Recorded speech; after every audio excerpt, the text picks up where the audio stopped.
오늘 우리가 읽은 11절을 다시 보시면 너희는 너희의 하나님 여호와께서 자기 이름을 두시려고 택하실 그곳으로 내가 명령하는 것을 모두 가지고 갈지니 너희의 번제와 너희의 희생과 너희의 11조와 너희 손의 거제와 너희가 여호와께서 원하시는 모든 아름다운 소물을 가져가라. 자, 하나님이 택하신 곳, 정하신 곳에서 예배를 드려라. 한마디로 얘기하면 예배 장소의 단일화입니다. 왜 하나님이 이 말씀을 하셨을까요? 이 말씀이 한 번만 나오는 게 아니라 12장의 1절, 5절, 11절, 14절, 18절, 26절 무려 5번이나 내가 정한 곳에서 하나님 앞에 예배드려라. 이스라엘 백성들이 실제로 가나안 땅에 들어가서 처음에 하나님 앞에 제단을 쌓은 곳이 실로라는 곳입니다. 그리고 후에는 예루살렘에서 하나님 앞에 예배를 드리게 됩니다. 하나님은 왜 특별히 장소를 정하셨을까? 왜 하나님은 장소를 정하고 우리를 부르실까? 또 하나는 하나님이 어느 곳으로 가라고 하는 것은 실제적인 장소를 말하는 것일까? 아니면 의미적인 장소를 말하는 것일까? 또 한 가지는 원초적으로 장소를 정하여 드린다는 건 우리 신앙에 그렇다면 어떤 도전이 되라고 말씀하시는 것일까? 오늘 말씀의 핵심은 이 부분을 가지고 여러분과 생각을 해보려고 합니다. 실례로 그 당시에 이방인들의 예배 드리는 스타일이 어땠느냐 2절에 나옵니다. 여러분 2절을 한번 보십시오. 2절을 보면 너희가 쫓아낼 민족들이 그들의 신들을 섬기는 곳은 높은 산이든지 작은 산이든지 푸른 나무 아래든지를 막론하고 그 모든 것을 너희가 마땅히 파멸하라. 그러니까 이교도들의 제사 드리는 방식은 뭐냐면 여기저기서 드리는 거예요. 그냥 나무 밑에서 드리고 그냥 돌 위에도 드리고 그냥 숲속에서도 드리고 폭포 밑에서 드리고 촛불 켜놓고 아무 데나 제사를 드리는 거예요. 근데 하나님은 굉장히 우리에게 중요한 얘기를 하셨는데 장소를 정하여 그것도 내가 너에게 말한 여기에서 예배드리라. 하나님은 장소를 무분별하게 만들지 않으십니다. 여기는 하나님의 어떤 의도함이 있을까요? 성경 사무엘상 9장에 보면 사울이 하나님의 선지자였던 사무엘을 만나는 장면이 나옵니다. 그때만 해도 사울은 청년이고 하나님이 이렇게 사울을 부르신 이유가 뭐냐면 사무엘을 만나게 하신 하나님의 이유가 뭐냐면 그 의도하심은 사울을 이스라엘의 왕으로 삼게 하기 위해서입니다. 그런데 사울이 사무엘을 만나게 된 그 어떤 계기, 스토리가 아주 독특합니다. 그 계기가 뭐냐면 아버지가 나귀를 잃어버리는 바람에 사무엘을 만난 겁니다. 아버지가 나귀를 잃어버렸다고 그러니까 아들 된 입장에서 나귀를 찾아서 나섰습니다. 에브라임 산지 전체를 3일 동안 돌았는데도 나귀를 못 찾았습니다. 우리 생각에는 나귀 한 마리 왜 그렇게 목숨을 거냐 생각할지 모르겠지만 그 당시에 나귀는 굉장히 귀한 겁니다. 그래서 3일 만에 자기와 같이 갔던 사환이 사울에게 얘기를 하는 거예요. 주인님, 이 동네에 아주 영한 하나님의 사람이 있다고 하는데 한번 물어보는 게 어떻겠습니까? 여러분 그 곳이 그들이 서 있던 곳이 라마라는 곳이고 라마는 사무엘의 고향입니다. 결국 사울에게는 나귀를 잃어버렸기 때문에 하나님의 종을 만날 수 있는 계기가 됐고 하나님의 종인 사무엘을 만나서 그의 운명이 바뀝니다. 그러면서 하나님이 하시는 일이 전개되기 시작해요. 여러분 가만히 한번 생각해 보세요. 사울이 스스로 사무엘을 찾아갈 인물이 아닙니다. 어떤 일이 있어도 사무엘을 자기가 어떤 특별한 일이 있어 찾아갈 사람이 아니에요. 단지 나귀를 잃어버렸기 때문에 도저히 방법이 없어서 하나님의 사자를 찾았습니다. 여러분 성경도 보면 성경 속에 편안하게 하나님을 만난 사람이 아무도 없습니다. 모두가 뭔가 사건이 발생하고 문제가 생기고 그래서 내가 이 편안한 삶을 떠나야 되고 내가 변화를 결단해야 되고 그렇게 변화를 결단했을 때 하나님이 갖고 계신 계획을 향하여 움직이기 시작했다. 여러분 요나가 큰 물고기 뱃속에 들어갔는데 물고기 뱃속에 들어간 경험은 요나만 있습니다. 요셉이 애굽의 노예로 잡혀가는데 그 경험은 요셉밖에 없습니다. 그런가 하면 루카 나오미가 남편들을 잃고 고향 땅으로 돌아왔는데 그런 경험은 두 시부모와 며느리밖에 없습니다. 사람마다 경험은 다 다른데 한 가지 공통점을 찾으라고 한다면 모두가 편안한 상태에서 하나님을 발견한 게 아니라 불편하고 힘들고 때로는 괴롭고 너무나 슬픈 경험들을 통해서 인생의 변화를 수용하게 되고 그것이 하나님이 준비하신 계획하신 일을 진행하게 되는 계기가 되었다는 거예요. 여기서 우리가 이렇게 한번 정리를 할 수 있습니다. 하나님이 우리 인생을 통해서 미리 하나님이 계획을 세우시고 우리를 약속의 장소로 부르시고 계신다는 거예요. 우리 교회는요, 애 학교를 어디다 보낼까? 처음 이사 와서 학교 물어보러 오시다가 교회 오신 분도 있고, 위에 올라가다가 여기 우리 교회 간판이 희미하게 잘 보이지 않습니다. 그래서 왜 한글을 저렇게 확실하게 간판을 하지 않느냐고 얘기하다가 교회 오신 분도 있고, 어떻게 오든지 간에 참 오늘 말씀이 중요합니다. 하나님이 자기 이름을 두시려고 택하신 그곳으로. 우린 여기서 이런 암시를 받습니다. 여기서 말하는 하나님의 장소라는 건 단지 장소만을 말하는 게 아니라 하나님의 계획하심으로 우리를 부르시는 것이구나. 우리가 그걸 짐작할 수 있습니다. 이걸 오늘 우리에게 적용해 본다면, 누군가 자신의 문제로 고통을 받고 어려워하고 힘들어한다면 그 문제의 답을 스스로는 얻을 수 없습니다. 반드시 하나님의 말씀, 사무엘과 같은 종이 있어서 하나님의 말씀을 들을 수 있는 기회가 분명히 있어야 한다는 거예요. 그 기회를 통해서 하나님을 만나게 되고, 하나님을 만남으로써 내 인생의 가치가 얼마나 귀한지를 깨닫게 된다는 거예요. 그러므로 여러분, 믿음은 어디서 납니까? 들음에서 나는 거예요. 부지런히 하나님의 말씀을 듣고 하나님의 말씀에 부딪혀야 생명이 살아나는 역사가 일어나는 거예요. 유럽의 영적인 위기가 바로 여기에 있습니다. 저는 최근에 유럽, 또 IS나 여러 가지 사태들을 보면서 영적으로 좀 바라봅니다. 영국은요, 몇 년 전까지만 해도 굉장히 유명한 설교가 존 스타트 목사님이 있었습니다. 그런데 그분이 돌아가신 후에 영국의 설교자 이름으로 뜨는 사람이 아무도 없습니다. 런던의 유명한 올 소울 교회에서 그렇게 목회하시는 동안은 그분의 말씀이 얼마나 생명력이 있었는지 많은 사람들이 그 말씀에 도전을 받는데, 지금은 하나님의 말씀을 전하는 목회자 이름이 나오는 게 없습니다. 그래서 유럽의 사람들이 이제 생각하며 이름에 떠올리는 이름이 누가 됐냐면 제임스 본드라든지 아니면 비틀즈라든지 이런 이름들이 떠올라지, 하나님의 말씀의 종들의 이름이 더 이상 거론되지 않습니다. 이게 유럽의 영적인 위기입니다. 왜 이것이 영적인 위기냐 하면, 인간이 고난을 당했을 때 누군가 찾아갈 수 있는, 말씀을 전해줄 수 있는 누군가가 필요한데 그 말씀을 들을 수 없으니까 사람은 고난 가운데 절망하게 되고 결국은 어둠에 굴복할 수밖에 없게 된다는 거죠. 오늘 하나님이 자기 이름을 두시려고 택하실 그곳으로 가라. 여기에는 이런 영적인 의미가 있습니다. 하나님의 말씀이 다시 말씀으로 들려지게 하라. 오늘 이 귀한 더지는 오늘 우리에게도 있습니다. 저는 이 시간에 하나님의 말씀이 말씀으로 들려지는 역사가 일어나기를 주님의 이름으로 축원합니다. 자, 그런데 여러분 조금 더 볼까요? 여러분 12절을 한번 보십시오. 12절 말씀. 너희와 너희의 자녀와 노비와 함께 너희의 하나님 여호와 앞에서 즐거워할 것이요. 오늘 이 말씀을 떼어놓고 보지 말고 11절 12절을 종합해서 보면 이런 도식을 발견하게 됩니다. 하나님이 정하신 곳, 하나님의 말씀이 말씀으로 선포되어지고 그 말씀이 들려지게 시작될 때 그곳에는 진짜 즐거움이 회복된다. 여러분, 예배가 진짜 예배가 되어지면 그게 정말 즐거움이 자리를 잡기 시작합니다. 토마스 아퀴나스라고 하는 유명한 신학자가 있는데, 자기 방에서 홀로 기도하다가 눈물이 뒤범벅이 되어서 그 방에서 뛰쳐나오면서 이렇게 외쳤습니다. 나는 하나님을 만났습니다. 이전에 나는 한 번도 이런 경험이 없었는데 오늘 내가 하나님을 만났습니다.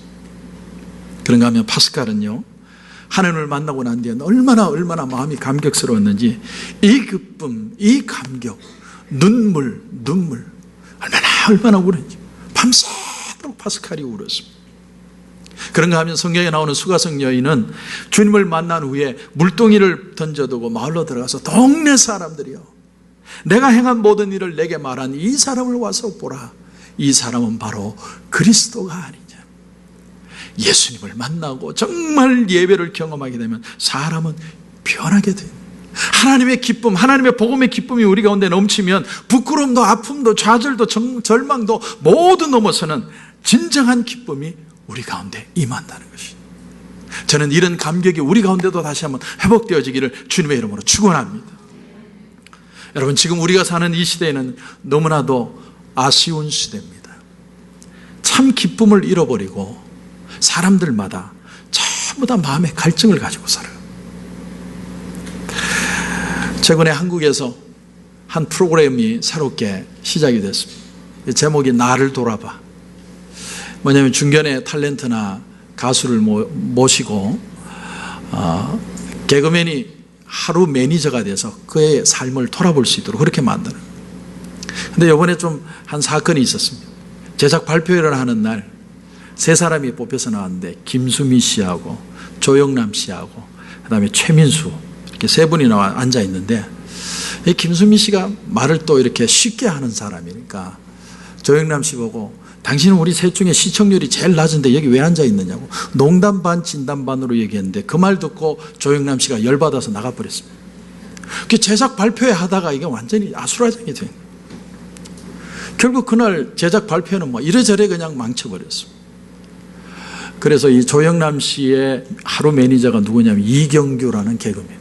이경규 씨가 이 조영남을 찾아가요. 찾아가는데 뭐라고 얘기를 하겠어요? 나이 있는 어르신의 성격도 개팍하고 어떻게 설득을 합니까? 근데 이경규가 참 그분을 제가 다시 보게 됐는데, 조영남 씨를 딱 만나서 문을 열자마자 한 행동이 딱 하나 있어요. 자기 약봉지를 딱 내면서, 형님, 나 공황장애야. 나 공황장애 약을 먹으면서 프로그램 하는 거예요. 그 딱 한마디였어요. 그러니까 조영남 씨가 아무 말도 안 하고 바로 복귀했습니다.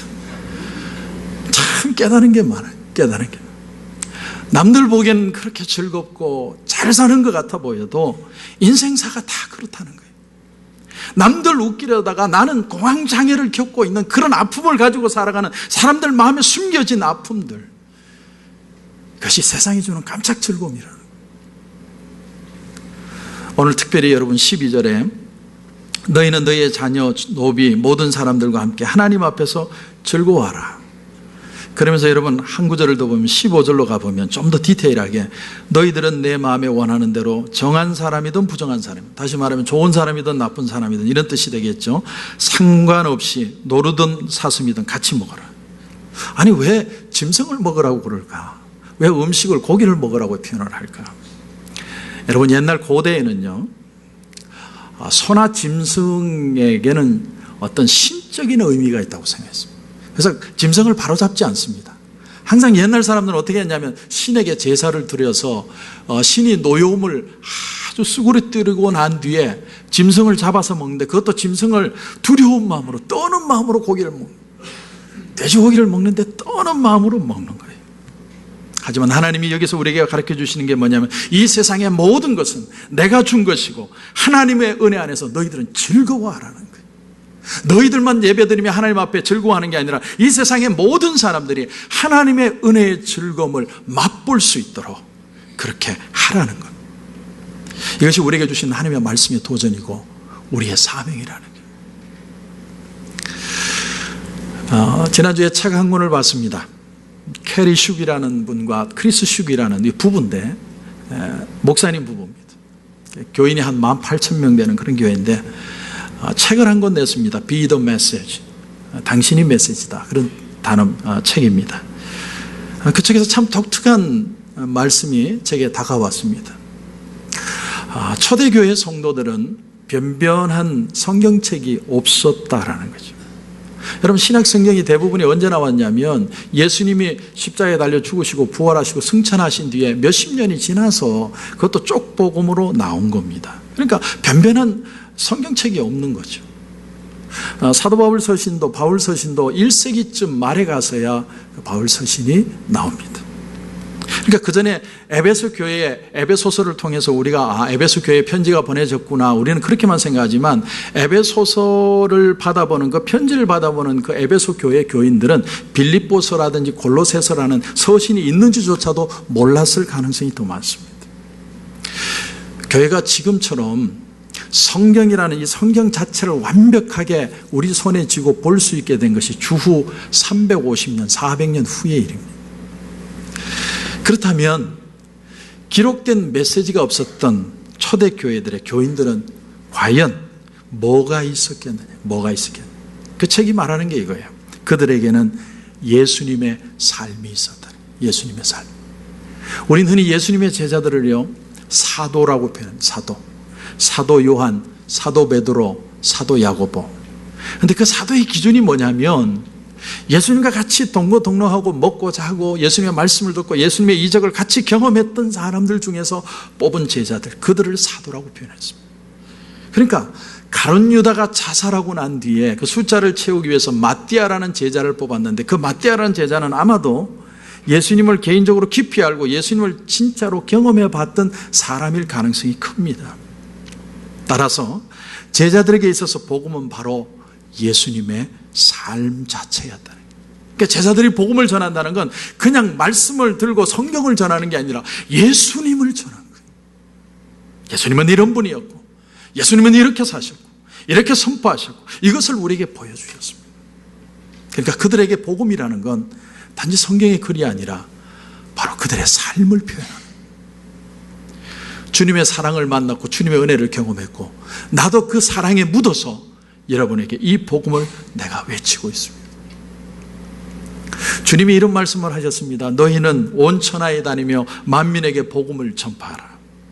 그 복음은요, 단지 성경책을 설교하라는 거나 아니면 바울 서신을 가지고 가르쳐 주라는 뜻이 아니라 너희 눈으로 보고 너희 손으로 만지고 너희가 경험한 것을 증언하라는 거예요. 내가 직접 본 예수님, 그 예수님의 모습을 증언하라는 거예요. 그럼 그 예수님의 모습이 뭡니까? 바로 예수님의 삶과 죽음과 예수님의 부활이었습니다. 그러니까 제자들의 메시지는요, 예수님의 삶과 죽음과 부활을 증거하는, 그 메시지는 살아있고 운동력이 있어서 그 말씀을 듣는 사람들마다 폐부가 찔리는 엄청난 충격을 받았던 거예요. 오늘 본문의 말씀이 이겁니다. 하나님을 만난 그 은혜의 감격을 가지고 너희 이웃에게도 이 하나님의 은혜를 감격을 묻혀라는 거예요. 여러분, 사울이 사무엘을 찾아갔을 때 사울의 관심사는 하나밖에 없었습니다. 어떻게 하면 빨리 내 암나기를 찾을 것이냐. 그런데 사무엘은 거기에 대해 관심이 없습니다. 사무엘의 관심은 오직 하나예요. 이 사람을 하나님의 나라의 왕으로 기름 부어야 된다는 그 사명밖에 없습니다. 그런데 그럼에도 불구하고 사무엘상 9장 20절에 보면 이런 말씀이 나옵니다. 사무엘이 사울에게 이렇게 얘기를 하죠. 사흘 전에 이른 네 암나기들을 염려하지 말라. 찾았느니라. 중요한 두 동사가 나옵니다. 염려하지 마라, 찾았다. 우리가 하나님을 찾게 만드는 많은 여러분 이유가 있습니다. 내가 자식 때문에든 돈이든 비즈니스든 인간관계든 절망이든 아픔이든 슬픔이든 여러 가지 이유를 가지고 나오는데 하나님의 주된 관심사는 거기에 있는 것이 아니지만, 그러나 하나님이 그것을 무시하시거나 일축하지 않는다. 네가 사흘 전에 잃은 나귀를 염려하지 마라. 찾았느니라. 나귀도 찾게 하시고 하나님의 음성도 듣게 하셨습니다. 이게 하나님의 복음이라는 거예요. 오늘 이 자리에 나온 여러분의 문제도 해결될 뿐만이 아니라 하나님의 말씀의 능력이 여러분의 능력이 되는 역사가 분명히 일어날 줄로 분명히 믿습니다. 그래서 여러분, 사람이 교회를 가까이 하는 것이 얼마나 큰 축복인지 모릅니다. 교회를 가까이 하다 보면 복을 받을 일이 생깁니다. 그게 언제 어떻게 일어날지 그건 다 하나님 뜻이지만, 하지만 말씀을 들을 기회가 많으면 많을수록 하나님이 주시는 약속들을 내가 거머쥘 가능성이 많습니다. 그래서 여러분이 교육부 교사를 하시든 오늘 시작하는 알파를 하시든 제자 훈련을 하든 커피 브레이크를 하든 교회를 가까이 하는 게 여러분의 유익이라는 사실. 제가 사역자반을 하면서 질문해 봤어요. 왜 사역자반을 하십니까? 이렇게 물었더니 하는 말이, 목사님, 내가 잃어버렸던 은혜를 회복하고 싶어요. 그때 그 뜨거웠던 가슴들을 다시 한번 회복하고 싶어요. 저는 그 고백이 너무너무 귀하다고 생각해요. 여러분, 열정은 우리의 자세를 바꾸고, 우리의 자세가 달라지면 우리의 생각이 달라지고, 우리의 생각이 달라지면 우리의 삶의 내용이 달라지게 되어 있다는 사실입니다. 레디컬이라는 책의 저자 데이비드 플랫이 이런 말을 했습니다.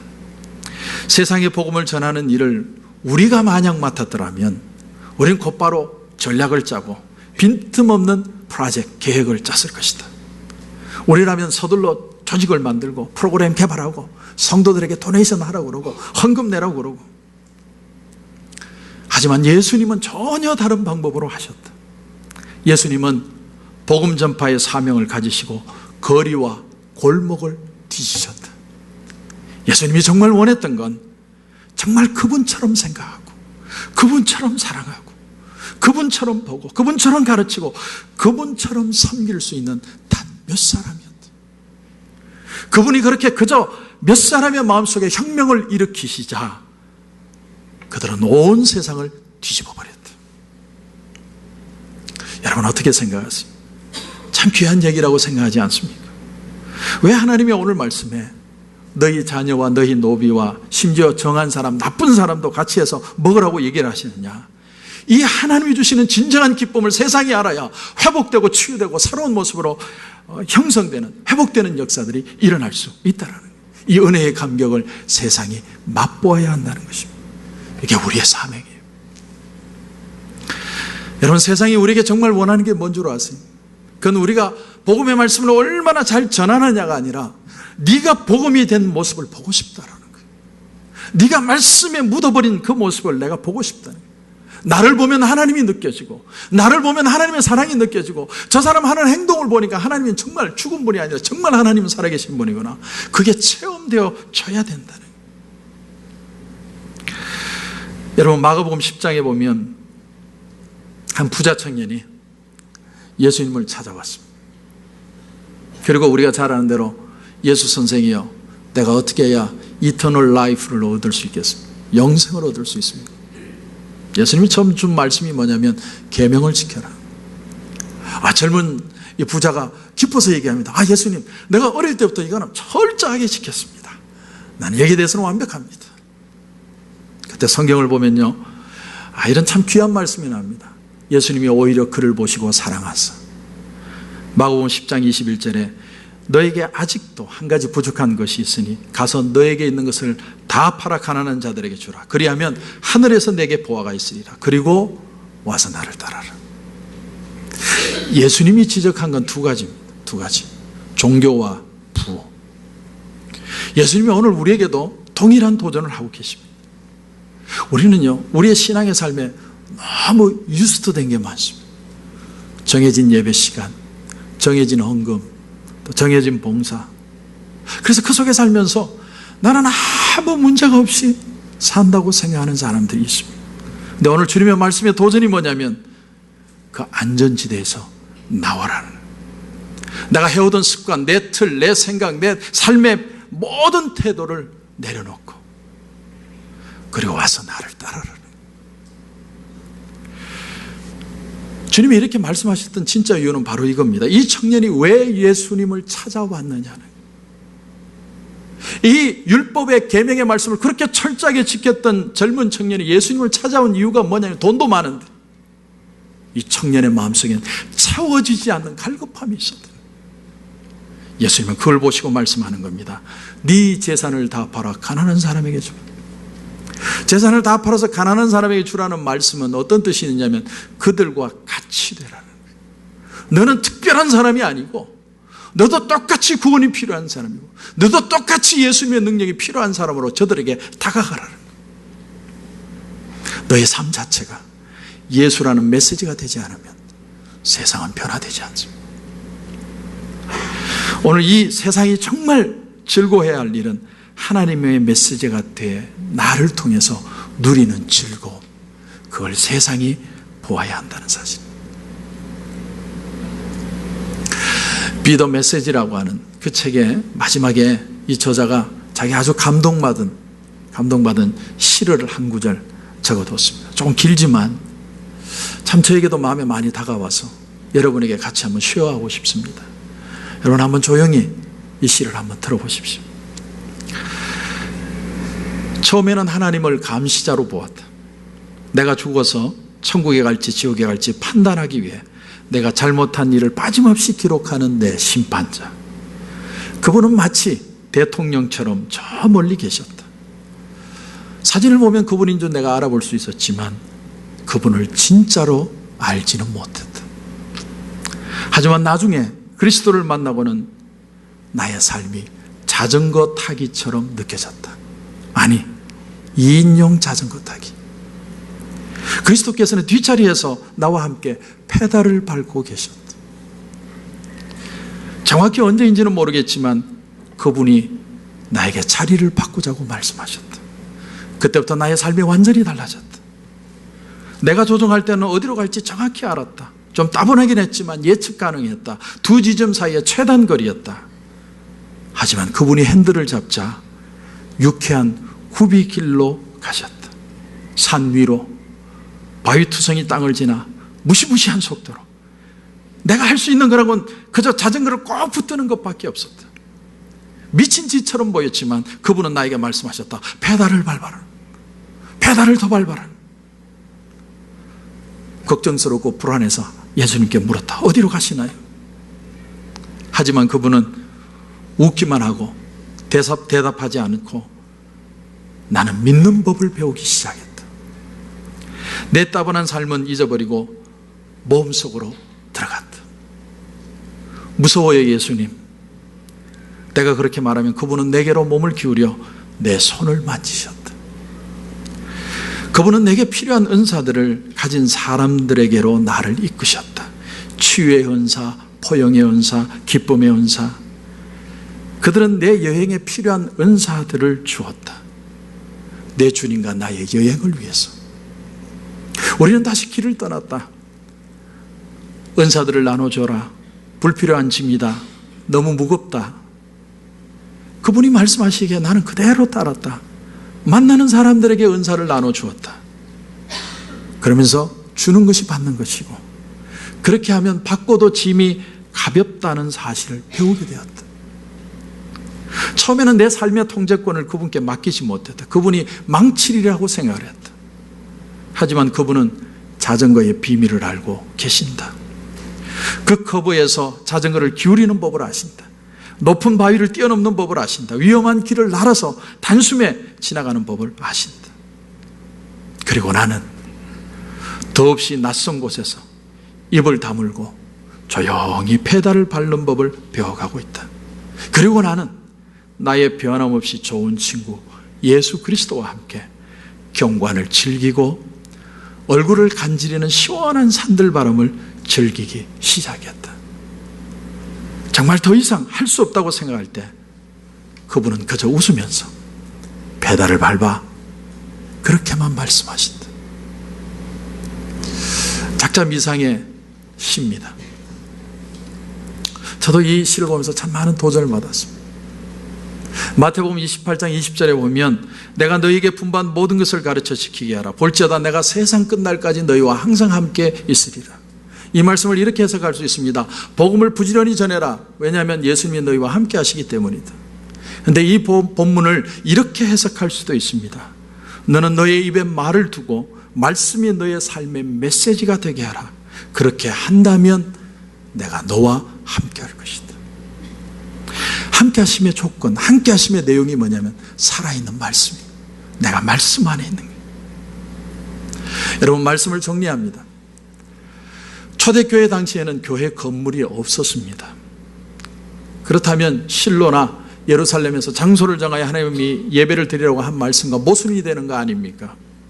그러나 그들 초대교회 교인들은 모일 때마다 기뻤고 예배 드릴 때마다 감격했고 예배 드리는 가운데 은혜를 체험했습니다. 하나님의 기적을 경험했습니다. 그들의 기도를 하나님이 들어주셨습니다. 그렇다면 오늘 하나님께서 오늘 자기 이름을 두시려고 택하신 곳이라는 건 여기에 장소라는 의미 이상의 의미가 있겠구나. 하나님이 오늘 그 이름을 두시겠다는 곳은 바로 하나님의 말씀이 살아있는 곳이겠구나. 성도 여러분, 성전이라는 건물 자체가 있어서 예배가 예배되는 게 아니라 여기에 하나님의 말씀이 살아 선포될 수 있기에 교회가 교회될 수 있다는 사실입니다. 여러분, 여러분에게 질문합니다. 우리 교회는 하나님의 말씀이 살아있습니까? 살아있다는 증거는 하나입니다. 여러분의 삶이 말씀으로 변해 있습니까? 우리 자신에게 질문해야 돼요. 여기에 답할 수 있는 것이 교회입니다.